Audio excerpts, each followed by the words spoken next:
Good evening, students.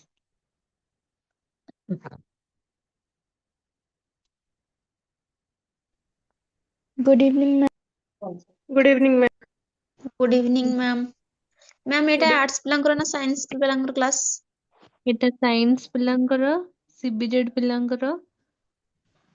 ଆଜ୍ଞା ma'am, thank you ma'am. ହଁ, ଠିକ ଅଛି। ତ ଦେଖ, ଆମେ ଆଜି ଷ୍ଟାର୍ଟ କରିବା pedagogy of biological science first semester ତମର। ଓକେ, ସିବିଜେଡ୍ ଷ୍ଟୁଡେଣ୍ଟ ଯୋଉମାନେ ସେମାନେ ଏଇ pedagogy of biological science, pedagogy of physical science ଏଗୁଡା ସବୁ ରଖିବେ। ତ ସିବିଜେଡ୍ ପିଲା ଯେତିକି ବି ଜଏନ୍ ହେଇଛ, ତମାନେ ସବୁ ସାଇନ୍ସର ସିବିଜେଡ୍ ପିଲା। ଓକେ, ତ ଆମେ ଷ୍ଟାର୍ଟ କରିବା ଆଜି ପେଡାଗୋଜି ଅଫ ବାୟୋଲୋଜିକାଲ ସାଇନ୍ସ। ତମର 5ଟା ୟୁନିଟ୍ ଅଛି ଏଥିରେ। ଫାର୍ଷ୍ଟ ୟୁନିଟ୍ ତମର ବୁକ୍ ରେ ତମେ ଦେଖିଥିବ, ବୁକ୍ ରେ ଅଛି 5ଟା ୟୁନିଟ୍ ତମର। ଫାର୍ଷ୍ଟ ୟୁନିଟ୍ ଅଛି ଇଣ୍ଟ୍ରୋଡକ୍ସନ, ଯୋଉଟା ଆମେ ଷ୍ଟାର୍ଟ କରିବା introduction to science and biology.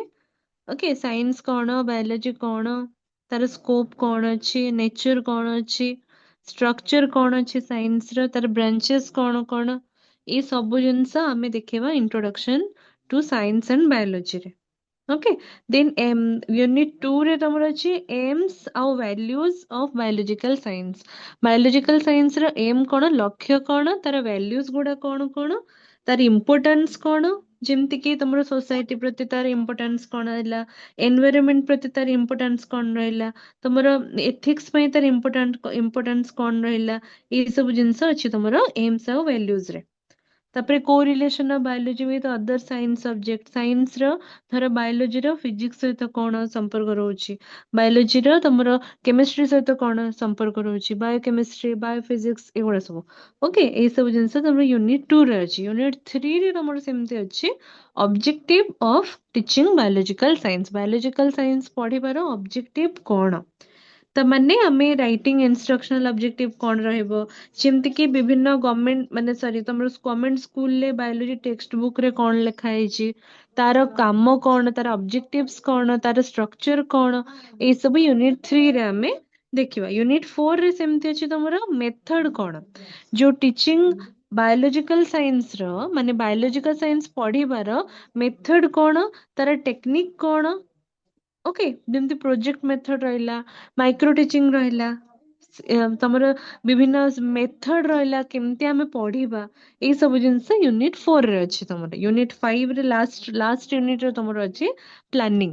Planning କେମିତି କରିବା, ପ୍ଲାନିଂ ଫର ଟିଚିଂ ବାୟୋଲୋଜିକାଲ ସାଇନ୍ସ। ଟୋଟାଲି ଆମେ ଏଠି ବାୟୋଲୋଜିକାଲ ସାଇନ୍ସ କାହିଁକି ପଢିବା, ବାୟୋଲୋଜିକାଲ ସାଇନ୍ସର ମେଥଡ କଣ, ବାୟୋଲୋଜିକାଲ ସାଇନ୍ସ ଟିଚିଂର ଉଦ୍ଦେଶ୍ୟ କଣ, ତାର ସ୍କୋପ କଣ, ତାର ବ୍ରାଞ୍ଚେସ୍ କଣ କଣ ଅଛି, ତାର ଷ୍ଟ୍ରକ୍ଚର କଣ କଣ, ଏଇ ସବୁ ଜିନିଷ ଆମେ ଏଠି ଦେଖିବା। କୋଉଥିରେ, ପେଡାଗୋଜି ଅଫ ବାୟୋଲୋଜିକାଲ ସାଇନ୍ସ।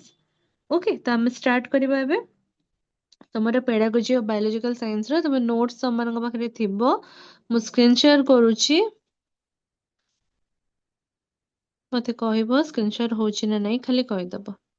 କଣ ମେସେଜ କଲ, ସମ୍ବିତ ମ୍ୟାମ୍ ଫାର୍ଷ୍ଟ ସେମିଷ୍ଟରରେ 5ଟା ୟୁନିଟର ଏକ୍ସାମ ହବ। ହଁ, ଫାର୍ଷ୍ଟ ସେମିଷ୍ଟରରେ ତମର ବାୟୋଲୋଜିକାଲ ସାଇନ୍ସର 5ଟା ୟୁନିଟ୍ ଅଛି। ବୁକରେ ଦେଖିବ ୟୁନିଟ୍ 5ଟା ଅଛି ପ୍ରତି ସବଜେକ୍ଟର। ତମର ଆଇସିଟି ହଉ, ତମର ବାୟୋଲୋଜିକାଲ ସାଇନ୍ସ ହଉ, କି ତମର ସିଡିପି ହଉ, କି ତମର ଫିଲୋସଫିକାଲ ଫାଉଣ୍ଡେସନ ଅଫ ଏଜୁକେସନ ହଉ, ଯାହାବି, ସବୁଥିରେ ତମର ଅଛି 5ଟା ୟୁନିଟ୍। ସବୁ ସବଜେକ୍ଟର 5ଟା ୟୁନିଟ୍ ଅଛି। ନୋଟ୍ସ ତମକୁ ଦେଇ ଦିଆଯିବ ଜ୍ୟୋତିର୍ମୟୀ, ବ୍ୟସ୍ତ ହୁଅନି। ଏବେ ମୁଁ ନୋଟ୍ସ ସେୟାର କରୁଛି, ସ୍କ୍ରିନ୍ ସେୟାର କରୁଛି ନୋଟ୍ସଟା, ତାକୁ ଦେଖୁଥାଅ। କ୍ଲାସ ସରିଲା ପରେ ସାର୍ ଗ୍ରୁପରେ ତମକୁ ନୋଟ୍ସ ପଠେଇଦେବେ। ନୋଟ୍ସ ପାଇଁ ବ୍ୟସ୍ତ ହୁଅନି। ଓକେ, ତ ଚାଲ ଷ୍ଟାର୍ଟ କରିବା।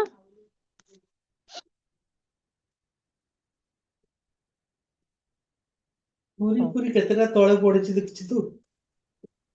ଦେଖ, ମୁଁ ସ୍କ୍ରିନ୍ ସେୟାର କରୁଛି, ମୁଁ ଟିକେ ସମସ୍ତଙ୍କୁ ମ୍ୟୁଟ୍ କରିଦଉଛି। ହଁ, କ୍ଲାସ ସରିଲା ପରେ ପୁଣି ଅନମ୍ୟୁଟ୍ କରିବି।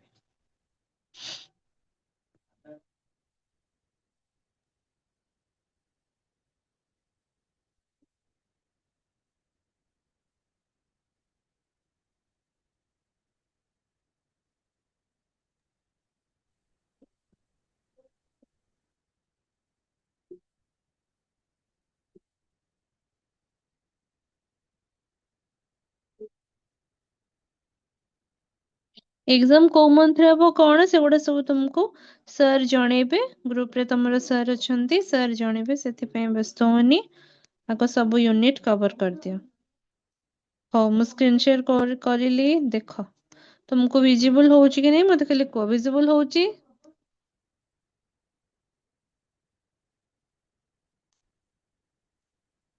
अरे नोट्स विजिबल होउची ना नहीं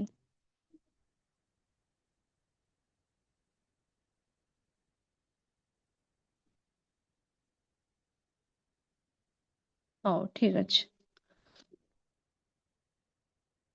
हो चलो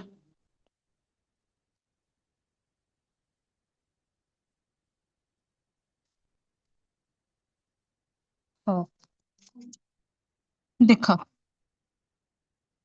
तो फर्स्ट यूनिट हमर अछि मु कहितले तुमको यूनिट 1 रे अछि तमरा introduction to science and biology introduction कोन हमें बस इठी इंट्रोटा देखिबा साइंस कोन बायोलॉजी कोन ओके साइंस रो फंक्शन कोन तार मीनिंग कोन तार नेचर कोन स्कोप कोन स्ट्रक्चर कोन साइंस रो साइंस माने कोन साइंस रो हिस्ट्री कोन ओके बायोलॉजिकल साइंस काहा को कहंती बायोलॉजिकल साइंस काहींकी पढ़िबा ए सब जिंस हमें एठी टोटली देखिबा ओके देखो तो इंट्रोडक्शन टू साइंस फास्ट हमें देखिबा मीनिंग ऑफ साइंस साइंस रो माने कोन साइंस माने तमे कोन बुझुचो विज्ञान साइंस मानेला विज्ञान जानिचो समस्त ओडिया रे तो विज्ञान रो अर्थ कोन ओके तो देखो इट लिखा है the word science has been derived from the Latin word scientia तो scientia बा scientia जहाँ भी कहि परिबो एठो तमरो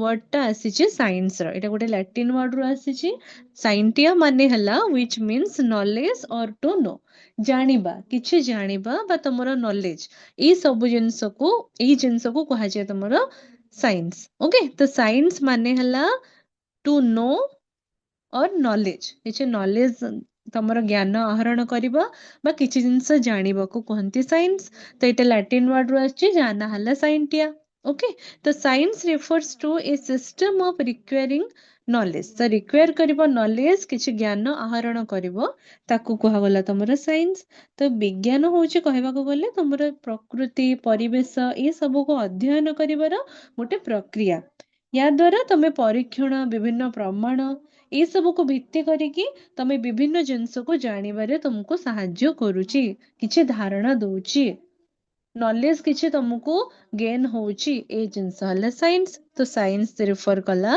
ए सिस्टम ऑफ रिक्वायरिंग नॉलेज बा acquiring knowledge okay this system uses observation experimentations to describe and explain natural phenomenon ए सब जिंस आमे केमिति जानिबा साइंस को आमे केमिति जानिबा किछि प्रूफ हला ऑब्जर्वेशंस हला किछि एक्सपेरिमेंट करा गला ए सब तथ्य माध्यम रे आमे साइंस को जानिबा को पाइथाउ okay the less formally the word science often describes any systematic field of study or the knowledge gained from it विभिन्न सोर्स रो ज्ञान आहरण करिवार माध्यम को ही साइंस कहा जाए साइंस द्वारा तमे यथाचित ज्ञान आहरण करूछ the study or the knowledge gained from it विभिन्न जिंस रो तमे सिस्टमैटिक फील्ड रो गोटे नॉलेज आहरण करिवा को जेमति विज्ञान प्रकृति हो परिवेश हो ए सब को अध्ययन करिकी गोटे जिनस जाणुच जेतेबेले ताको साइंस कहंती विज्ञान कहंती अवलोकन हला परीक्षण हला प्रमाण ऊपर भित्ति करिके जा सब जानिलो ताको कहंती विज्ञान ताले विज्ञान हम कोन साइंस गोटे सिस्टमैटिक प्रोसेस माने कोन गोटे व्यवस्थित प्रक्रिया योजनाबद्ध भाबरे हमें ताको अध्ययन करू ओके माने it follows a planned and organized method की साइंस तो science based on what observation परीक्षण करके तमे साइंस को जानुचो साइंटिस्ट ऑब्जर्व करंती नेचर को अंडरस्टैंड करंती विभिन्न फैक्ट्स को तो साइंस हला गोटे अवलोकन आधारित माने प्रकृति को परिवेश को तमे आधारित करिकी देखिकी आधार करिकी अवलोकन माने कोन देखिकी तमे ज्ञान लाभ कर नॉलेज गेन कर तो विज्ञान संबंधी एटा हला गोटे गुरुत्वपूर्ण तथ्य साइंस एक्सपेरिमेंटेशन ऊपर रिलाय करे science relies on experimentation experiment help करे कौन विभिन्न आइडिया दिए भेरीफाई करे तुम रिजल्ट को तो साइंस कौन एक्सपेरिमेंटेशन उपरे आधारित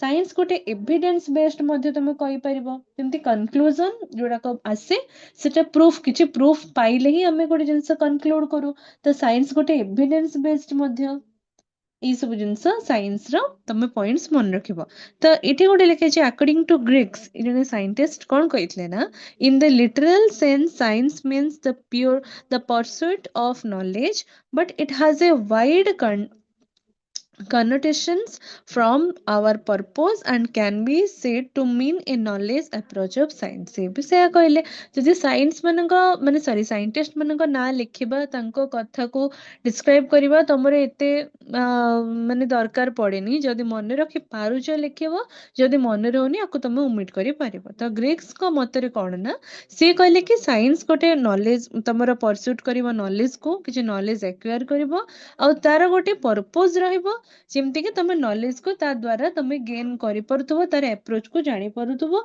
यूजफुल होतबो तम डेली इन डेली लाइफ रे जेमती कि इट इंप्रूव करिवो तमरो टेक्नोलॉजी हला हेल्थ हला एनवायरनमेंट हला कंफर्ट हला ए सब जिंस साइंस रे यूनिवर्सल माने साइंस र लॉज अछि प्रिंसिपल अछि एटा सब ट्रू एवरीवेयर ए जिंस ट्रू तो साइंस मध्य डेवलप करे तमरो क्रिटिकल थिंकिंग मध्य डेवलप करे रीजनिंग हला क्वेश्चनिंग हला गोटे जिनस काहे के हला कोन पई हला लॉजिक तमे खोजुजो याकू ही साइंस कोंती प्रमाण ऊपर आधारित ओके प्रश्न करिवो विचार करिवो अभ्यास बढ़िबो या द्वारा तो साइंस रे ई सब नेचर ओके तो देखिबा डायरेक्ट इनडायरेक्ट ऑब्जर्वेशन हला डायरेक्टली ऑब्जर्वेशन कलो कि इनडायरेक्टली ऑब्जर्वेशन कलो साइंटिफिक इंक्वायरी आस्किंग क्वेश्चन कहले तुमको प्रश्न प्रश्न करिवो तो माने कोन प्रश्न करियो माने तमे साइंस को डेवलप कला तमर एठी क्रिटिकल थिंकिंग तमर बढ़ेला एनकरेज कला एटा रीजनिंग हला क्वेश्चनिंग हला तमर रीजनिंग स्किल बढ़ेला या द्वारा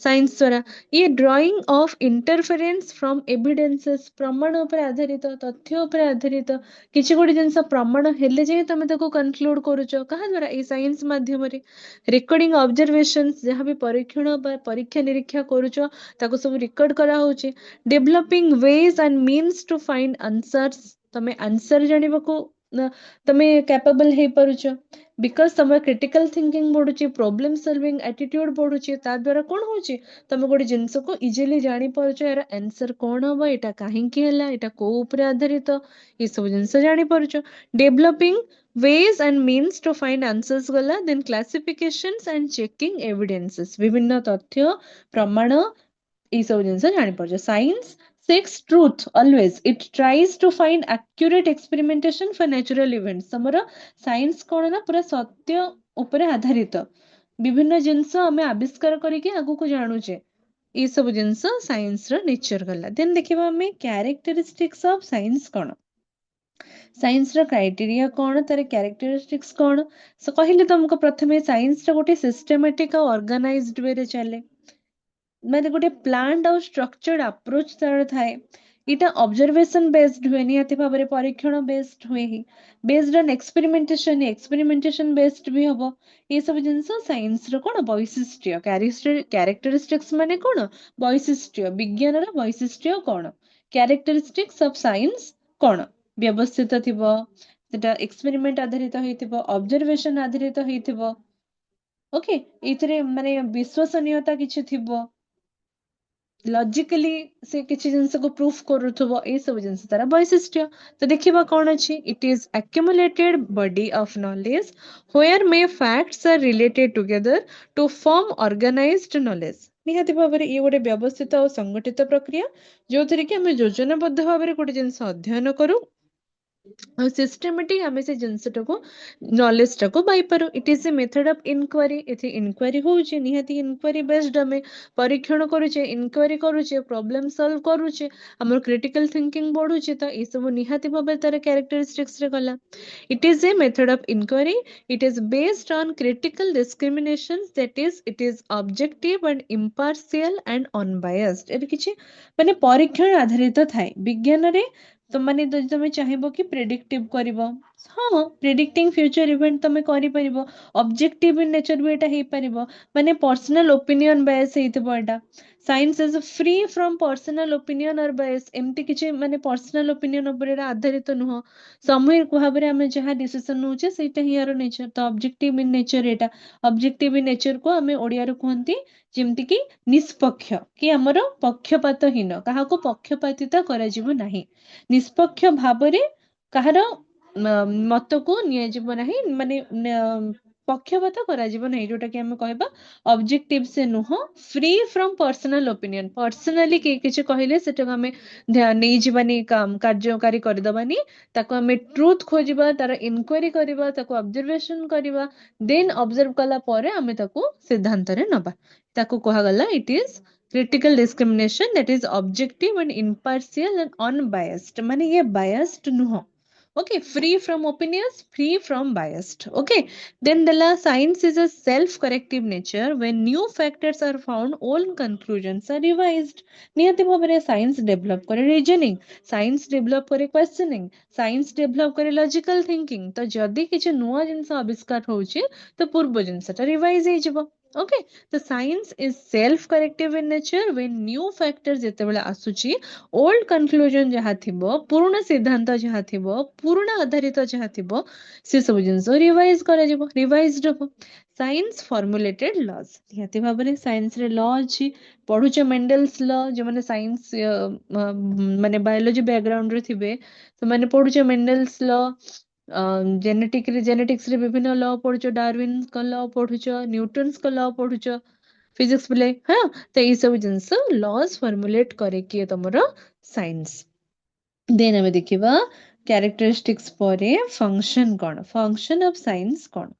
ଫଙ୍କସନ ମାନେ କଣ, ବିଜ୍ଞାନର କାର୍ଯ୍ୟ। କାର୍ଯ୍ୟ କଣ, ବିଜ୍ଞାନ କରିବା ଦ୍ଵାରା ତମେ କଣ କାର୍ଯ୍ୟ କରିପାରୁଛ। ଏଠି ବିଭିନ୍ନ ଘଟଣାକୁ ବ୍ୟାଖ୍ୟା କରୁଛ, ଜ୍ଞାନକୁ ଗଠନ କରୁଛ, ଜ୍ଞାନକୁ ସଂଗଠିତ କରୁଛ, ବୈଜ୍ଞାନିକ ମନୋଭାବ ତମର ମାନେ ହଉଛି, ଯେମିତିକି ଉତ୍ସୁକତା ହେଲା, କି ଖୋଲା ମନରେ ଯୁକ୍ତିଗତ ଭାବନା କିଛି ହେଲା, ଇନକ୍ୱାରି ବେସ୍ଡ ହେଲା, କି ତର୍କ ସମ୍ବନ୍ଧୀୟ ହେଲା, ଲଜିକାଲି କଥା କିଛି ହେଲା, ତମର ବଢୁଛି। ସମସ୍ୟା ସମାଧାନ କରିପାରୁଛ ୟା ଦ୍ୱାରା। ଭବିଷ୍ୟତ ଘଟଣାକୁ ମଧ୍ୟ ଅନୁମାନ କରିପାରୁଛ। ଅନୁସନ୍ଧାନ ପରୀକ୍ଷଣ ଏଇ ସବୁ ତମର ମାନେ ସୃଜନଶୀଳତା ବଢୁଛି। ଏଇ ସବୁ ଜିନିଷ ତମର ଆସୁଛି କଣ, ବିଜ୍ଞାନର କାର୍ଯ୍ୟ ବା ଫଙ୍କସନ ଅଫ ସାଇନ୍ସ। ସେ ଲେଖିଲା to produce empirical knowledge, empirical knowledge ତମର ବଢୁଛି। To explain things and events around us, ଆମ ଚାରି ପାଖରେ କଣ ଅଛି, ୟାର କାମ କଣ, କାହିଁକି ଏଇ ଜିନିଷ ଏଇଆ କୁହାଗଲା, କଣ ତାର ଲ, କଣ ତାର ଏଭିଡେନ୍ସେସ୍, କଣ ତାର ଯୁକ୍ତି, କଣ ଏ ସବୁ ଜିନିଷ ଆମେ ଜାଣିପାରୁଛେ। To describe things, events and events around us, କଣ ଅଛି, କାହିଁକି ଅଛି, ୟାର କାମ କଣ, ଏ ସବୁ ଜିନିଷ ଆମେ ଜାଣିପାରୁଛେ। ସାଇନ୍ସର ଫଙ୍କସନ ହଉଛି ଏଇ ସବୁ ଯାଉଛି। To predict an phenomenon in nature, ନେଚରର ଫିନୋମିନନ୍ କଣ, ଭବିଷ୍ୟତ ଘଟଣାକୁ ମଧ୍ୟ ବୈଜ୍ଞାନିକ ନିୟମ ଦ୍ଵାରା ଯେମିତିକି ଆମେ ଗ୍ରହଣ କରିପାରୁଛେ। ତାକୁ ଟିକେ କହିବ କି to predict future events, future events ଯେମିତି ୱେଦର କଣ ହବ, ଏକ୍ଲିପ୍ସେସ୍ କଣ ହବ, ଲୁନାର ଏକ୍ଲିପ୍ସ ହବ କି କଣ ହବ, କି ପାଣିପାଗ ପରିବର୍ତ୍ତନ ହବ, ବର୍ଷା ଏଇ ମାସରେ ମାନେ ଆଗକୁ ବେଶୀ ଆସୁଛି, କି ଶୀତ ବହୁତ ବଢିଲାଣି, ଏଇ ସବୁ ଜିନିଷ ଆମେ ସାଇନ୍ସରେ ପ୍ରେଡିକ୍ସନ, ଆମେ ପ୍ରେଡିକ୍ଟ କରିପାରୁଛେ future event. Scientific laws help in making accurate prediction. Technology, society, ଏଇ ସବୁ ସାଇଣ୍ଟିଫିକ ଡିସ୍କଭରିଜ ହେଲା, ବିଭିନ୍ନ ହେଲ୍ଥ, ଏଗ୍ରିକଲଚର ହେଲା, ତମର ଇଣ୍ଡଷ୍ଟ୍ରି ହେଲା, କମ୍ୟୁନିକେସନ ହେଲା, ଟ୍ରାନ୍ସପୋର୍ଟ ହେଲା, ଏଇ ସବୁ ଜିନିଷ ଆମର ଟେକ୍ନୋଲୋଜିକାଲି ଜିନିଷ ବି ଆମେ ସାଇନ୍ସ ଦ୍ଵାରା ହିଁ ଜାଣିପାରୁଛେ। ଏକ୍ସପେରିମେଣ୍ଟାଲ ଇନକ୍ୱାରି ବେସ୍ଡ ବି ଆମର ବଢୁଛି, ଏନକରେଜ କରୁଛି ଷ୍ଟୁଡେଣ୍ଟ ମାନଙ୍କୁ, ତୁମେ କ୍ୱେଶ୍ଚନ ପଚାର, ଇନଭେଷ୍ଟିଗେଟ କର, ଡିସ୍କଭର କର, ନଲେଜକୁ ବଢାଅ, ଏଇ ସବୁ ଜିନିଷ ପ୍ରମୋଟ କରୁଛି କିଏ, ତମର ସାଇନ୍ସ। କ୍ରିଏଟିଭିଟି, ଇନୋଭେସନ ବଢଉଛି, କ୍ରିଏଟିଭିଟି ବଢଉଛି, ତମର ସୃଜନାତ୍ମକ ଶୈଳୀ ବଢୁଛି, ତମର କ୍ରିଏଟିଭିଟି ବଢିଲା। ଟୁ ଫୋଷ୍ଟର କ୍ରିଏଟିଭିଟି ଇନୋଭେସନ, ଏଟା କଣ ଇନ୍ସପାୟାର କରୁଛି, ଇଟ୍ ଇନ୍ସପାୟାର୍ସ ନ୍ୟୁ ଆଇଡିଆଜ, ଇନଭେନସନ୍ସ, ଇନୋଭେସନ୍ସ, ଏଇ ସବୁ ଜିନିଷ ଇଏ କଣ କରୁଛି, ତମକୁ ଫୋଷ୍ଟର କରୁଛି। ଟୁ ପ୍ରମୋଟ ଏନଭାୟରମେଣ୍ଟାଲ ଆୱାରନେସ, ଇଏ କଣ କରୁଛି, ବିଭିନ୍ନ ଇକୋଲୋଜିକାଲ ବାଲାନ୍ସ ହେଲା, କନଜରଭେସନ ହେଲା, ସଷ୍ଟେନେବଲ ଡେଭଲପମେଣ୍ଟ ହେଲା, ଏଇ ସବୁ ଜିନିଷକୁ ମଧ୍ୟ ପ୍ରମୋଟ କରୁଛି। ଏନହାନ୍ସ କରୁଛି ଟୋଟାଲି, ମୋର ଓଭର ଆମର ଟୋଟାଲ ଯଦି ଆମେ କହିବା ଆମ କ୍ୱାଲିଟି ଅଫ ଲାଇଫ ମଧ୍ୟ ଏନହାନ୍ସ ହଉଛି। विभिन्न बेटर हेल्थ केयर हमको मिल पारुची, बेटर सैनिटेशन हमको मिल पारुची, बेटर फूड प्रोडक्शन हे पारुची, ओवरऑल ह्यूमन वेलफेयर को ये बहुत इंप्रूव करुची किए हमर विज्ञान। तो ये सब है फंक्शन, ये 5टा फंक्शन अच्छे तमे निजे भी ऐड करि परिबो। ये प्रमोट करुची एनवायरमेंटल अवेयरनेस, ये प्रमोट करुची क्वालिटी ऑफ लाइफ, ये प्रमोट करुची एक्सपेरिमेंटेशन, प्रमोट करुची इंक्वायरी, ये इंप्रूव करुची टेक्नोलॉजी और सोसाइटी को, फ्यूचर इवेंट को प्रेडिक्ट करि परुची। ये सब मध्य साइंस रो कार्य हिसाब रे तमे नै परिबो। देन देखिबा नेचर ऑफ साइंस, साइंस रो nature cone.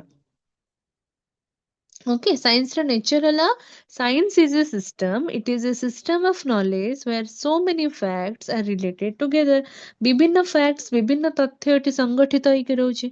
Science is both product and process, एटा उत्पाद मध्य आ गोटे प्रक्रिया मध्य। Science गोटे product मध्य आ गोटे प्रक्रिया प process Madhya. Science is a systematized learning। निहाती भाबरे एटा गोटे सिस्टमेटाइज्ड लर्निंग, आरंभर मु कहिछि तुमको systematic process. Etah science is a body of cumulative knowledge on observation, experimentation and inference. Eighty तमे बोथ ऑब्जर्वेशन करूछ, तमे एटी एक्सपेरिमेंटेशन मध्य करूछ, तमे गोटे तथ्य जानुछ, तार सिद्धांत रे उपनीत होउछ। ए सब जिंस साइंस रो नेचर रे जाय गला। तेन देखिबा स्कोप, स्कोप कोन, साइंस रो स्कोप कोन। साइंस पढ़िले तमे कोन कोन सीमा माने विज्ञान रो सीमा कोन, ओके केते पर्यंत तार स्कोप लंबी छि। निहाती भाबरे प्रकृतिर अध्ययन जते तुम करूछ, विभिन्न माने वर्षा हला, वज्रपात हला, भूमिकंप हला, ए सब को तुम जानि परिबो। तापरे आसले तुमर वैज्ञानिक मनोभाव तुम भितरे बढ़िबो, कंटीन्यूअस ग्रोथ तुमर हबो। एटा गोटे इंटरडिसिप्लिनरी नेचर, माने एटा कनेक्ट हिचे साइंस टा केते केते जगह रे कनेक्ट हिचे। तुमर मैथमेटिक्स को कनेक्ट करूची, इंजीनियरिंग कनेक्ट करूची, जियोग्राफी कनेक्ट करूची, एनवायरमेंटल साइंस तुमर कनेक्ट करूची। ओके, तो प्रेडिक्शन और कंट्रोल मध्य करूची। विभिन्न तुमर वेदर हला, डिजीज हला, विभिन्न क्लाइमेट हला, ये सब जिंस को भी तुमर प्रेडिक्ट करूची कि साइंस। एटा तुम भितर प्रॉब्लम सॉल्विंग एटीट्यूड बढ़ौची, विभिन्न प्रॉब्लम तुम सॉल्व करि पारुचो। हेल्थ प्रॉब्लम हला, एग्रीकल्चर रिलेटेड प्रॉब्लम हला, तुमर इंडस्ट्रियल प्रॉब्लम किछ हला, ये सब भी साइंस द्वारा ही तुमर समाधान हे पारुची। विभिन्न साइंटिफिक एटीट्यूड तुम भितर ग्रो करूची, जेमति कि प्रमोट करबा एटा क्यूरियोसिटी हला, क्रिटिकल थिंकिंग हला, लॉजिकल रीजनिंग हला, एप्टीट्यूड हला, रीजनिंग हला, ये सब जिंस डेवलप करूची कि साइंस। तो साइंस रो स्कोप रे सब जिवो तुम अंडरस्टैंडिंग माने तुमर बढ़ुची लिविंग कोन, नॉन लिविंग कोन। तुमर जानि परछो तुमे बायोलॉजी, फिजिक्स, केमिस्ट्री ये सब साइंस पर आधारित, ता नेचर को तुम स्टडी करि पारुचो। विभिन्न नेचुरल फेनोमेनन लाइक तुमर रेन हला, थंडर हला, अर्थक्वेक हला, सीजन चेंज हला, ये सब काहे के हला, कोन पई हला, ये सब भी तुम प्रेडिक्ट करि पारुचो। तार नेचर विषय जानि पारुचो through what, through your science. तो सेटा लिखा है नोट्स रे देखो, the scope of science is infinite, it seeks to answer all that is answered. तार बहुत विस्तृत भाबरे यार साइंस रो धारा लंबी छि।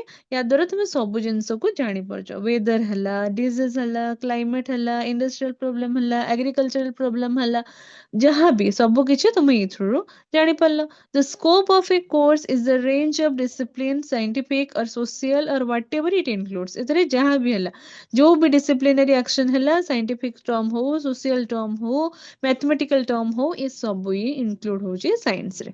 The scope of science has wider as than any other subject. It has many branches in this।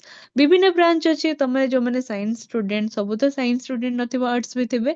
तो science पिला माने जो माने तांकर ब्रांच बहुत अच्छे, फिजिक्स हला, केमिस्ट्री हला, बायोलॉजी हला, एबे जियोलॉजी हला, ये सब जिनस कौन ब्रांचेस ऑफ भास्ट ब्रांचेस हेलेनी। आजिकली गोटे गोटे सब ब्रांचेस भी बाहलानी, किए आंथ्रोपोलॉजी रे करूची, किए पेडालॉजी रे करूची, हैला ये सब जिनस आर्ट्स ऊपर किए कलानी, किए सॉइल ऊपर पढ़ेलानी, सॉइल साइंस हेलानी। तो ये सब branches of science is very vast. Okay, तो एटा आज वाइडर आज देन एनी अदर सब्जेक्ट, जते भी सब्जेक्ट अच्छे सबुठो साइंस रो ब्रांच अधिक लंबा। ओके, तो फिजिक्स जेमति एठी आसबा, फिजिक्स कोन, केमिस्ट्री कोन, बायो कोन, एस्ट्रोनॉमी, बॉटनी, ये सब तुम जानछो, बॉटनी, जूलॉजी, ये सब साइंस रो कथा। तो physics is the study of what, mechanical purpose. Chemistry is the study of different chemicals used in different reactions. Chemistry student जो माने जानथिबो, केमिस्ट्री ऑनर्स जो माने करथिला, केमिकल्स रिएक्शन ये सब जिंस तुम केमिस्ट्री पढिचो। एस्ट्रोनॉमी जो माने पढुचंदी, astronomy is study of whole universe, माने यूनिवर्स कथा जानिले। botany is the complete study of plants and uses of plants for various purpose. सेमती zoology भी study of animals. ये सब science ର कौन scope गुड़ा. The above branches again have a number of sub branches. यार पुणी सब कहले तुमको जेमती धर किए zoology student से धर anthropology रे किसी पढ़िला, धर ophthalmology रे किए पढ़िला, धर किए pedology रे पढ़िला, soil science पढ़िला, किए agriculture based गला, ये सब जिनस धर विभिन्न सब branches मध्य अछि. zoology रो biotechnology रे किए गला, ओके बायोफिजिक्स रे किए गला, बायोकेमिस्ट्री लाइन किए धरिला, तो ये सब जिनस धर विभिन्न सब ब्रांचेस रे जाए. तो बुझिल एतिकी. तापर आमे जिबा स्ट्रक्चर ऑफ साइंस. साइंस रो स्ट्रक्चर कोन?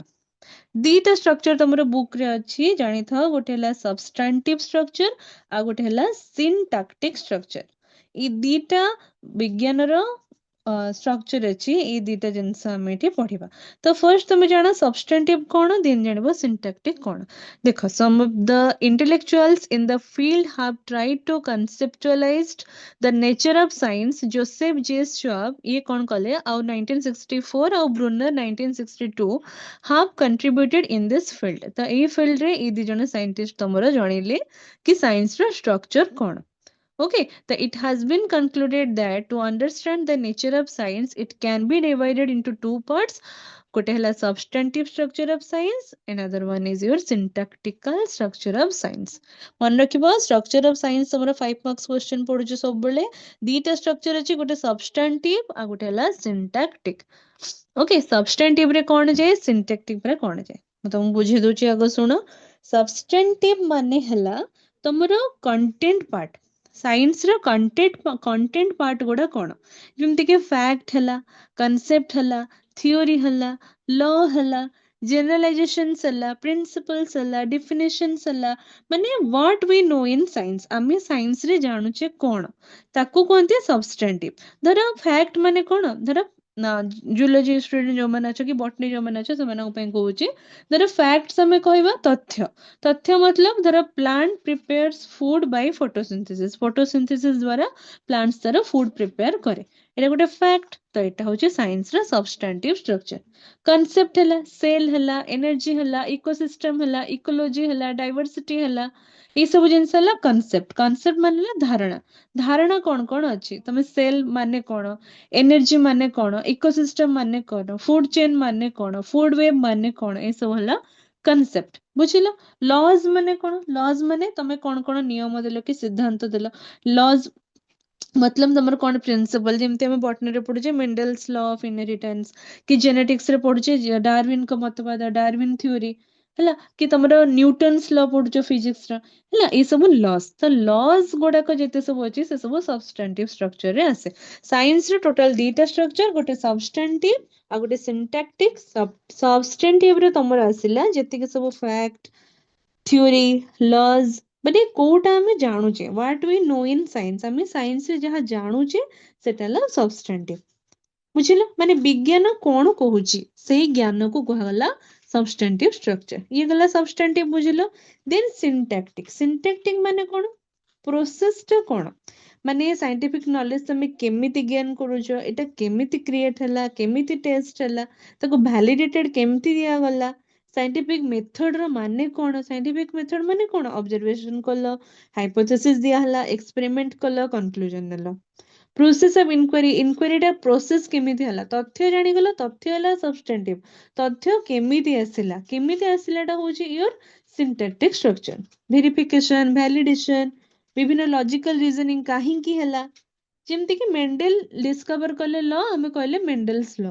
मेंडल्स लॉ टा केमिति इम्प्लीमेंट हला, how Mendel discover laws of inheritance, केमिति डिस्कवर कले, हाउ साइंटिस्ट माने how scientist test medicine through experiment करिकी से मेडिसिन केमिति बाहर कले, how hypothesis are checked and proved. या माने हला सिंटैक्टिकल. तो सिंटैक्टिकल माने तमरो विभिन्न अनुमान हला, परीक्षण हला, प्रमाण संग्रह करा गला, निष्पत्ति निया गला, विभिन्न रीजनिंग, तो लॉजिकली जिनसटा काहेकी हला कोन पई हला, एटा हला सिंटैक्टिकल. सब्सटेंटिव जहा थ्योरी दिया गला. ता माने तमे बुझिलो. जदि हम डिफरेंशिएशन करबा, difference between substantive and syntactic कहबा, तो what we know in science is called your substantive. How we come to know this is your syntactic. ଆମେ ଯୋଉଟା ଜାଣିଛେ ଆମେ କଣ ଜାଣିଲେ ତଥ୍ୟଟା କଣ ସେଟା ହେଲା substantive. କେମିତି ଜାଣିଲେ କାହିଁକି ଜାଣିଲେ ଏଟା କଣ ପାଇଁ ହେଲା କାରଣ ଗୁଡା ମାନେ ହଉଛି syntactic. ତ content of science ର content ଯାହା ଯାହା ଅଛି ସିଏ ତମର substantive. process of science କେମିତି ହେଲା କିପରି ହେଲା ପ୍ରକ୍ରିୟା କଣ ସେଟା ହେଲା syntactic. ବୁଝିଲ ଫ୍ୟାକ୍ଟ କନସେପ୍ଟ ଲଜ୍ ଥିଓରିଜ ଏସବୁ ଆସିଲା ସବଷ୍ଟାଣ୍ଟିଭ. ସିଣ୍ଟାକ୍ଟିକ ହେଲା ଅବଜରଭେସନ କରିକି ପାଇଲ ହାଇପୋଥେସିସ୍ ଦେଲ ବିଭିନ୍ନ ଏକ୍ସପେରିମେଣ୍ଟ କଲ ତମର କନକ୍ଲୁଜନ କଣ ଆସିଲା ସେଟା ହେଲା ସିଣ୍ଟାକ୍ଟିକ. ତ ନଲେଜ ପାଉଛ ତମେ ସବଷ୍ଟାଣ୍ଟିଭ ରେ ମେଥଡ ଟା ଜାଣୁଛ ତମେ ସିଣ୍ଟାକ୍ଟିକ ରେ. ବୁଝିଲ ତମକୁ ପୁରା ଇଜିଲି ବୁଝେଇଦେଲି. ଏବେ ଦେଖ ନୋଟ୍ସ ରେ କଣ ଅଛି. The substantive structure is the same ଅଛି. fact କଣ concept କଣ theory କଣ law କଣ principle କଣ definition କଣ ଏଗୁଡା ସବୁ substantive ରେ ଯାଏ. ଆମେ କଣ ଜାଣୁଛେ ବିଜ୍ଞାନରେ ସେଟା ତମର substantive. କେମିତି ଜାଣୁଛେ କଣ ପାଇଁ ଜାଣୁଛେ କାହିଁକି ହେଲା ଏଇ ସବୁ ଜିନିଷ ହେଲା syntactic. ତ method କଣ ହେଲା process କଣ ହେଲା observation କଣ ହେଲା experiment କଣ ହେଲା inference କଣ ହେଲା ଏଇ ସବୁ ଜିନିଷ ହେଲା syntactic. ଏବେ ଦେଖିବା substantive structure କଣ synthetic structure କଣ. The substantive structure ହେଲା the substantive structure of science represent the major conceptual scheme which constitutes the basic knowledge of science. ତ knowledge କଣ ତମର basic knowledge କଣ science ରେ ଅଛି କେମିତି ଜିନିଷଟାକୁ represent କରାଯାଇଛି ତାକୁ ଆମେ ଜାଣିବା syntactic ରେ. but representation କଣ ହେଇଛି scheme କଣ basic knowledge ଟା ତମେ ଜାଣୁଛ substantive ରେ. In order to understand the substantive structure of science we can categorize it into two categories. ଗୋଟେ ହେଲା empirical knowledge ଆଉ ଗୋଟେ ହେଲା theoretical knowledge. ତ empirical knowledge କଣ theoretical knowledge କଣ ତାକୁ ଦେଖିବା. ତ ବିଜ୍ଞାନର ସୀମା ତ ଯୋଉ ସ୍କୋପ ଯୋଉଟା ଦେଖିଲ ସ୍କୋପ ଅଫ ସାଇନ୍ସ ଦେଖିଲ empirical knowledge ମାନେ କଣ observation experimentation ଏଇ ସବୁ empirical knowledge. থিওরি କଣ ପ୍ରିନ୍ସିପଲ କଣ ସେଟା ହେଲା theoretical knowledge. theoretical knowledge ରେ already theory ଅଛି ତ ଜାଣିଲ ଏଠି theory ଲେଖାହଉଛି. it is based on theories and principle ମାନେ ଏଟା ଗୋଟେ conceptual pattern ଏଟା practical ନୁହଁ. but empirical ଟା ତମର ହଉଛି practical. ତମେ practically କଣ ଜାଣିଲ what happens answer ଯୋଉଟା ଆସୁଛି what happens ର answer ହେଲା empirical.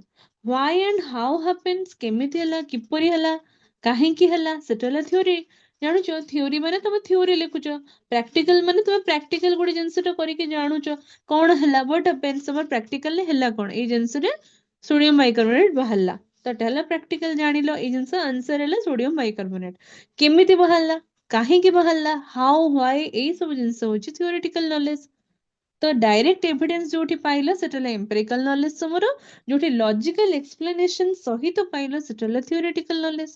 The substantive structure of science represents the major conceptual scheme which constitute the basic knowledge in science. First ଦେଖିବା empirical knowledge କଣ then ଦେଖିବା theoretical knowledge କଣ. ତ ତମେ ଜାଣିଲ ମୁଁ ତମକୁ କଣ କହିଲି empirical ମାନେ ତମ ଅନୁଭବ ଅବଲୋକନ ପରୀକ୍ଷଣ ଏଇ ସବୁ ଯୋଉ ଜ୍ଞାନ ମିଳେ ତାକୁ ଅନୁଭୂତି ମୂଳକ ଜ୍ଞାନ ବା empirical ଜ୍ଞାନ କୁହାଯାଏ empirical knowledge କୁହାଯାଏ. ଓକେ ମାନେ ଅନୁଭୂତି ତମର ଅନୁଭୂତି କଣ ହେଲା ତମେ ଦେଖିଲ କଣ ଜାଣିଲ କଣ water boils at 100 degree celsius ଉଦାହରଣ ହେଲା ତମେ ଜାଣିଲ ଦେଖିଲ water ଟା boil ହଉଛି 100 degree celsius ରେ ସେଟା ହେଲା ଅବଲୋକନ କଲ ତମେ ଜାଣିଲ. ୟାର example ହଉଛି କେମିତି ହେଲା କାହିଁକି ହେଲା atomic theory କାହିଁକି ଦିଆଗଲା theory of evolution କଣ cell theory କଣ laws of gravitation କଣ ଏଗୁଡା ସବୁ ହେଲା theoretical knowledge. ଓକେ ତ ଅନୁଭବ ଅବଲୋକନ ପରୀକ୍ଷଣ ଏସବୁ ଦ୍ଵାରା ଯୋଉ ଜ୍ଞାନ ପାଉଛ ତାକୁ କହିଲା empirical. ସିଦ୍ଧାନ୍ତ ମଡେଲ ନିୟମ ସୂତ୍ର ଏଇ ସବୁ ଜିନିଷରେ ଯୋଉ knowledge ପାଉଛ ସେଟା ହେଲା ତମର theoretical knowledge. ଓକେ ସିଦ୍ଧାନ୍ତ ତମେ ସିଦ୍ଧାନ୍ତାତ୍ମକ ଜ୍ଞାନ ବି କହିପାରିବ ତାକୁ ଓଡିଆରେ theoretical knowledge ତାକୁ କୁହନ୍ତି. ବୁଝିଲ ତ empirical knowledge କଣ ହେଲା the information acquired through observation is known as empirical knowledge. observation କରୁଛ ମାନେ ତମେ practical କରୁଛ ତ ତମେ practically ଯୋଉ ଜିନିଷ ଦେଖୁଛ that is your empirical. theory ଯୋଉଟା ପଢୁଛ theory ଜାଣୁଛ ଯୋଉଟା ସେଗୁଡା ହେଲା theoretical. The knowledge so acquired is verifiable and it is the first level of knowledge. ପ୍ରଥମ level of knowledge ପ୍ରଥମ ଜ୍ଞାନ ତମେ ଦେଖିବା ଦ୍ଵାରା ହଉଛି ଜାଣିବା ଦ୍ୱାରା ହଉଛି, ତ observation କରିବା ଦ୍ୱାରା ହଉଛି, experimentation କରିବା ଦ୍ୱାରା ହଉଛି। ତ knowledge so acquired is verifiable ଆଉ it is the first level of your knowledge. These statements can be made in three ways. They are direct observation, instrumental observation କିମ୍ବା fact। ବିଭିନ୍ନ ତଥ୍ୟ ହଉ directly ତୁମେ observation କର କି instrument use କରିକି observation କର, ଏଇ ସବୁ ତମର empirical ଗଲା। ତ ପ୍ରାକ୍ଟିକାଲ ଜାଣିଲ, ପ୍ରାକ୍ଟିକାଲରେ ତମେ କଣ କରୁଛ, ବିଭିନ୍ନ ଇନଷ୍ଟ୍ରୁମେଣ୍ଟ ୟୁଜ କରୁଛ, ଇନଷ୍ଟ୍ରୁମେଣ୍ଟ ୟୁଜ କରିକି ପ୍ରାକ୍ଟିକାଲ କରୁଛ, କୋଉ ସଲ୍ଟ ହେଲା, କଣ ବାହାରିଲା, କୋଉ ଗ୍ୟାସ ନିର୍ଗତ ହେଲା, ଏସବୁ କଣ ପ୍ରାକ୍ଟିକାଲି ଜାଣିପାରୁଛ। ତ ଇଏ ଗଲା ତମର practical knowledge, empirical knowledge. Direct observation କଣ, ୟାକୁ ପୁଣି ଦେଖିବା ଡାଇରେକ୍ଟ ଅବଜରଭେସନ କଣ, ଇନଷ୍ଟ୍ରୁମେଣ୍ଟାଲ ଅବଜରଭେସନ କଣ, ଫ୍ୟାକ୍ଟସ କଣ।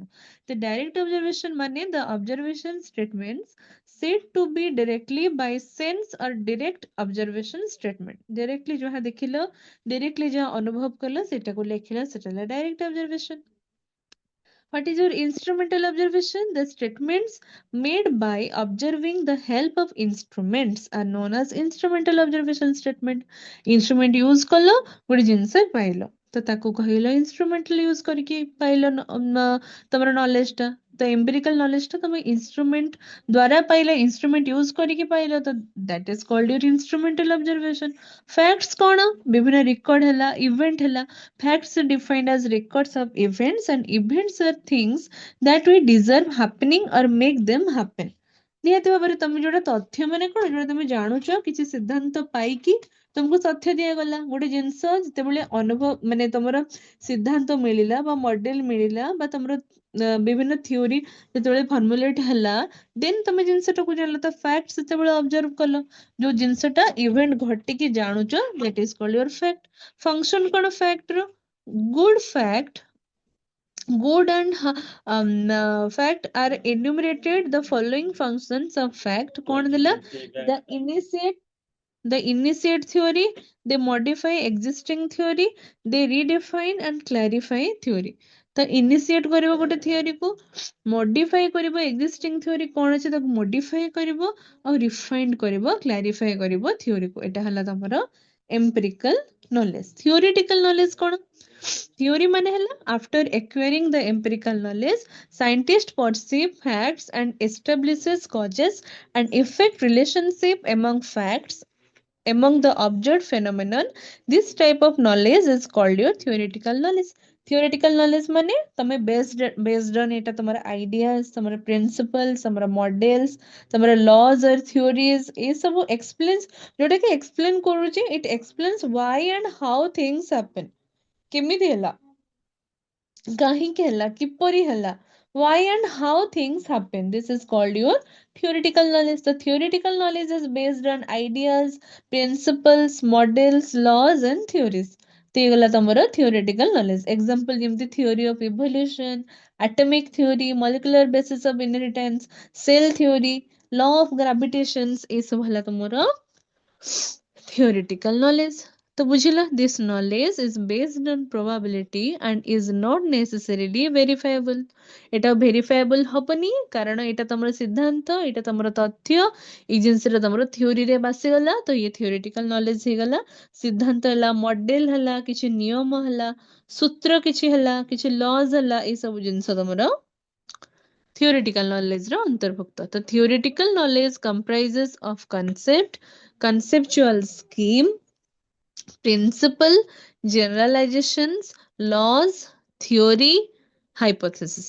ତ ଏଇ ସବୁ ଜିନିଷ ତମର ପ୍ରିନ୍ସିପଲ ହଉଛି କାହାର, ତୁମର theoretical knowledge ର। theoretical knowledge କୁ ତମେ କେମିତି ଜାଣୁଛ, concept ମାଧ୍ୟମରେ, conceptual scheme ମାଧ୍ୟମରେ, ବିଭିନ୍ନ scheme ମାଧ୍ୟମରେ ଜାଣୁଛ, ବିଭିନ୍ନ principles ଉପରେ ଆଧାରିତ, generalization ଯାହା generated ହେଲା formula ତମର, ବିଭିନ୍ନ laws ହେଲା, ନିୟମ ହେଲା, theory ହେଲା, ଆଉ ବିଭିନ୍ନ hypothesis ହେଲା, ଏଇ ସବୁ theory ରେ ଗଲା। ଯେମିତି କି example ରେ ତମେ ନେଇପାରିବ theory of evolution, example ରେ ନେଇପାରିବ atomic theory, ନେଇପାରିବ cell theory, ନେଇପାରିବ laws of gravitation। ତ empirical knowledge ଆଉ theoretical knowledge କୁ ଯଦି ଆମେ differentiate କରିବା, then ଆମେ କଣ ପାଇବା, empirical knowledge ତମର based on observation and experiments। ଜାଣିଲ, observation କରୁଛ, experiment କରୁଛ। practical ଆଉ theory, ତମେ practical lab ରେ କଣ କରୁଛ, ସେଟା ହେଲା empirical knowledge। थियोरेटिकल माने थ्योरी रे तुम कौन करूछ क्लासरूम रे कौन करूछ that is your theoretical knowledge तो एम्पिरिकल नॉलेज तुम प्रैक्टिकल देखुछ थियोरेटिकल नॉलेज रे तुम कॉन्सेप्चुअली साउंड माने स्ट्रांग होछ कॉन्सेप्ट क्लियर होछ थ्योरी स्ट्रांग होछ कॉन्सेप्ट स्ट्रांग होछ कॉन्सेप्चुअल एटा ओके एम्पिरिकल नॉलेज रे तुम जानो व्हाट हैपेंस कौन हला आंसर तमरा आसुची व्हाट हैपेंड कोनटा आसिला कोन हला थियोरेटिकल नॉलेज रे तमरा आसुची व्हाई एंड हाउ हैपेंस काहे के हला किपरि हला एटा डायरेक्ट एविडेंस तुमको मिलुची एम्पिरिकल रे लॉजिकल एक्सप्लेनेशन तुमको मिलुची थ्योरी रे एति के हला तमरो एम्पिरिकल आउ थियोरेटिकल नॉलेज रो differentiation the concept kono according to Novak concept is a description of a regularity among facts or other concept जोटा कि यूनेस्को 1977 कहिछि ओके तो यूनेस्को कोन कहला ना तमरो नॉलेज को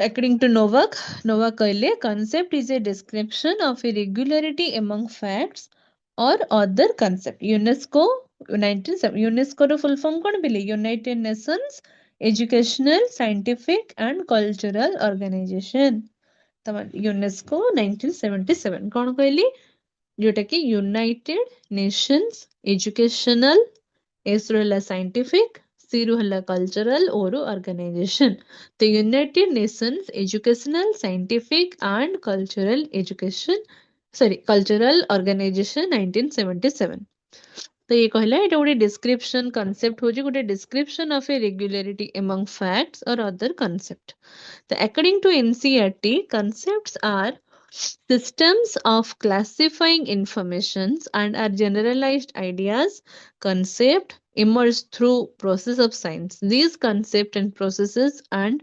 interrelated and interdependent तो एनसीईआरटी कांसेप्ट कहले ना सिस्टम ऑफ क्लासिफाइंग इंफॉर्मेशन विभिन्न इंफॉर्मेशन को तमे कैटेगराइजेशन करूछ क्लासिफिकेशन करूछ जनरलाइज्ड आइडियाज को जानुछ कांसेप्ट जानुछ केमिति कांसेप्ट प्रोसेस केमिति हला हला विभिन्न कांसेप्ट हला प्रोसेस हला सेटा इंटर रिलेटेड केमिति हला सेटा इंटर डिपेंडेंट केमिति हला ए सब जिंस एनसीईआरटी कहला सिस्टम रा माने तमरा कांसेप्ट माने तो कांसेप्ट कला देन कैरेक्टरिस्टिक्स ऑफ कांसेप्ट अछि तो एत्ति की आज देखि दाओ बेस देखले मुंड खराब होबो आज पई एत्ति की पढि दाओ देन नेक्स्ट क्लास रे हमें कांसेप्ट रो कैरेक्टरिस्टिक्स कोन अछि देखिबा तो आज हमें टोटल कोन कोन देखिले पिले हमें देखिले इंट्रोडक्शन टू साइंस साइंस रे इंट्रो कोन हमें देखिले साइंस स्कूल को वर्ड आसी छि लैटिन वर्ड साइंटिया जो माने हला नॉलेज और टू नो जानिबार कथा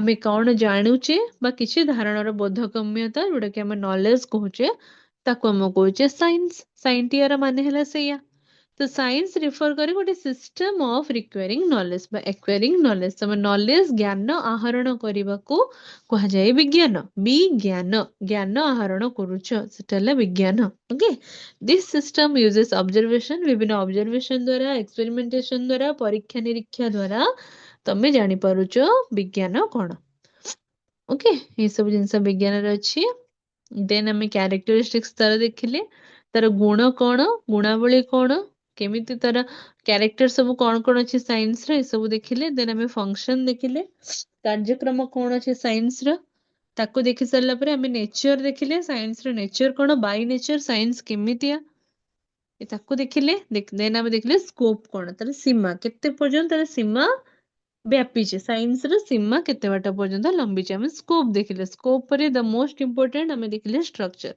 स्ट्रक्चर ऑफ साइंस आउ थरे कहि दोची एटा बहुत इंपोर्टेंट स्ट्रक्चर ऑफ साइंस सब बेले क्वेश्चन आसे what is the structure what are the structures of science आउ स्ट्रक्चर ऑफ साइंस गुडा को वर्णना कर गोटे हला सब बेले करिवो सबस्टेंटिव स्ट्रक्चर आ गोटे हला सिंटैक्टिक स्ट्रक्चर सबस्टेंटिव माने तमरो विज्ञान रो गठन विषय वस्तु जहाँ को हम अध्ययन करूचे तथ्य हला धारणा हला नियम हला सिद्धांत हला ये सब जिनस विज्ञान कौन कहूची विज्ञान कौन कहिला से ज्ञान हला सबस्टेंटिव सबस्टेंटिव माने हला विषय वस्तु कौन अछि कंटेंट कौन अछि सेतिर तथ्य कौन दिया है विषय कौन अछि धारणा कौन दिया है सिद्धांत कौन निया गला विज्ञान कहूची कौन सेटा हला सबस्टेंटिव विज्ञान काई कहला प्रोसेस कौन how scientific knowledge is created tested okay scientific method कौन कौन को मेथड यूज करके हमें साइंस टाको जानूचे तार मेथड कौन एक्सपेरिमेंटेशन हला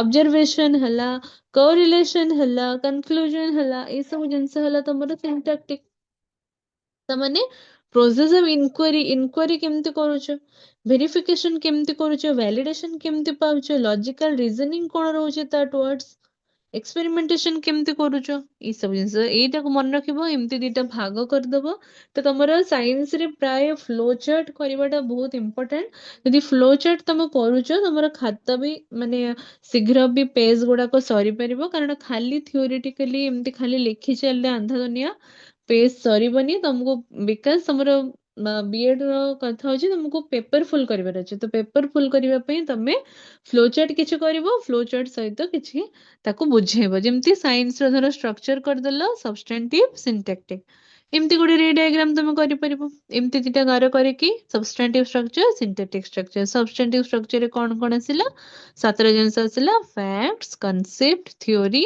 लॉज जनरलाइजेशंस प्रिंसिपल डेफिनेशंस एपटे सेमती लिखिदेबो तार मेथड कोन प्रोसेस कोन ऑब्जर्वेशन कोन करूछ एक्सपेरिमेंटेशन कोन करूछ इन्फरेंस कोन आसुची विभिन्न एविडेंस कलेक्शन करबा ताको कहगला सिंटैक्टिक त माने मेंडल लॉ हला मेंडल जो लॉ देले ताको कहगला मेंडल्स को लॉ ताको हमें कहूचे सबस्टेंटिव बट सिंटैक्टिक जदि आसीबो आमे कहबा how Mendel discover law of inheritance से केमिति डिस्कवर कले how scientist test medicine through experiment through scientist medicine केमिति बाहर कले हाइपोथेसिस केमिति चेक हला केमिति प्रूव हला एक्सपेरिमेंट रे कोन हला ऑब्जर्वेशन रे कोन हला प्रोसेस रे कोन दरकार हला तो टोटली हम जदि कहबा हाउ साइंस वर्क और हाउ साइंटिस्ट डिस्कवर नॉलेज ये सब जिंस को कहा जाए सिंटैक्टिक नेचर अवलोकन अनुमान परीक्षण प्रमाण संग्रह करबा विभिन्न तो विज्ञान किपरि काम करे विज्ञानी माने किपरि नुआ ज्ञान खोजंती ताको कहा जाए तमरो सिंटैक्टिकल नॉलेज ओके तो कंटेंट ऑफ साइंस हला तमरो सब्सटेंटिव प्रोसेस ऑफ साइंस हला तमरो सिंटैक्टिक केमिति हला नॉलेज गेन कला सब्सटेंटिव रे मेथड जानिलो सिंटैक्टिक रे फैक्ट्स कांसेप्ट लॉज थ्योरीज रे सब्सटेंटिव रे ऑब्जर्वेशन हाइपोथेसिस एक्सपेरिमेंट कंक्लूजन असला सिंटैक्टिक रे एतिकी जिंस तमरो अछि तो fact concept theory law generalization principle ए सब जिंस असला तमरो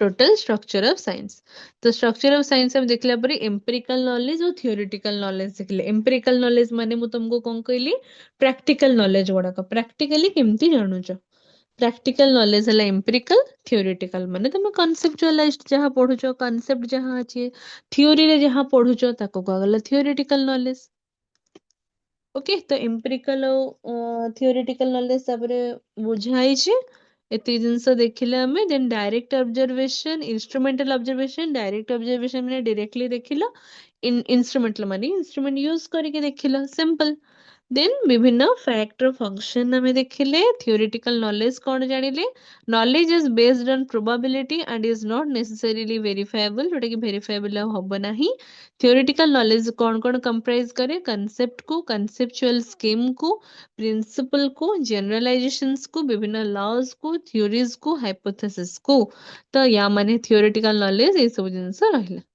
कंसेप्ट को यूनेस्को कौन कहले यूनेस्को रो फुल फॉर्म तुमको कहली पिली United Nations Educational Scientific and Cultural Organization कुहागला यूनेस्को 1977 देन तमरे विभिन्न लॉज गुडा को आसिला कंसेप्ट कौन जणा पड़ला this concept and processes are interrelated and interdependent माने परस्पर परस्पर सहित संश्लिष्ट और इंटर डिपेंडेंट मध्य कैरेक्टरिस्टिक्स ऑफ कंसेप्ट हमें नेक्स्ट क्लास रे देखिबा ओके आज पई एतिके थाओ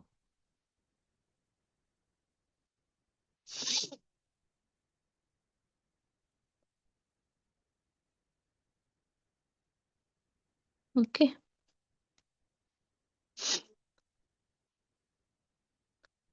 मैम ए नोट्स टा सेंड कर देबे please okay notes send कराଯିବ sir तुमको नोट्स सेंड କରିଦେବେ ତମେ ନୋट्स ପାଇଁ ବ୍ୟସ୍ତ ହୁଅନି ନୋट्स ତମକୁ ମିଳିଯିବ ग्रुप रे समस्त ऐड अछ ग्रुप रे नोट्स मिलिଯିବ ମୁଁ स्क्रीन शेयर सेही नोट्स को ही ମୁଁ स्क्रीन शेयर करूची okay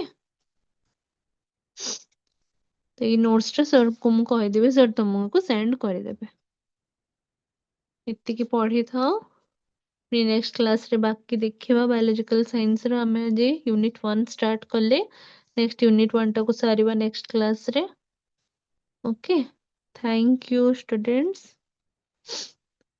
good night thank you good night पहले चलो लेबो